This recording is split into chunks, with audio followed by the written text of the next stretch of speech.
akkam jirtu hordoftoota madda walaabuu tuub hundi keessanuu baga nagaa taatan. Egaa turtii sa'aatii muraasaa booda ammas walitti deebinee jira.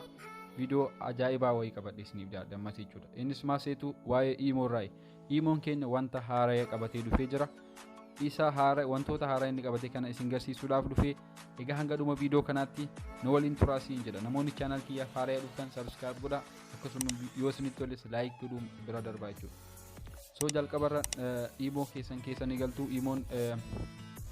Imoon fakkeenyaaf message namaaf inni erga yoo Imoon keessan update hin taane update godhi ka jedhu isinii erga jechuudha. Imo support team ka jedhu kun yoo message isiniif ergee jiraate haala kanaan erga isinii ergee ka'ee kuno you need to update to the newest Imo so that you can see more ka jedhu kana kuno irratti tuquudhaan Imo kana update godhi jechaa jira jechuudha. Asirra tuquudhaan kallattiimaan gara Google Play Store isin galcha.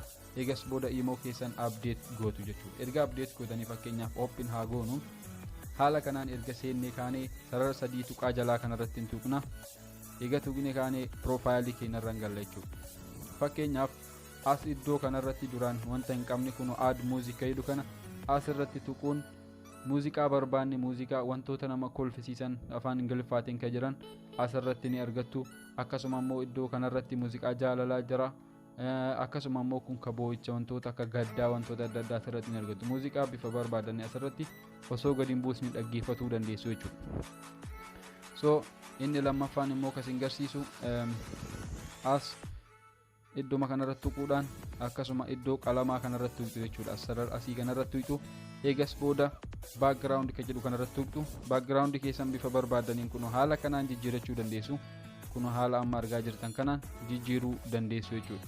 Inni biraa immoo kan jalaa kan ammarratti kun mootoo ka jedhu kanarrattis waan barbaadan haala kanaan asirratti barreessuu dandeessu jechuudha. Kun asirratti bifa barbaadanii waan feetan barreeffachuu dandeessu. Anama kuno asirratti haala kanaan waan barreessuu barbaadu san barreessa. Kuno qubee guddisuu barbaadan immoo iddoo kanarratti kun bifama.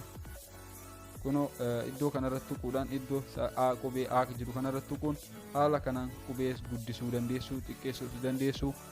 Kuno haala kanaan asirratti waan barbaadan barreeffachuu dandeessu jechuudha.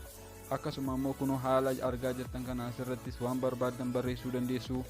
Kuno type something about you jedha kuno waa'ee kan kee asirra barreessi jedha. Asirrattis kuno haala kanaan wantoota emoji waan adda addaa asirraa ni argattu.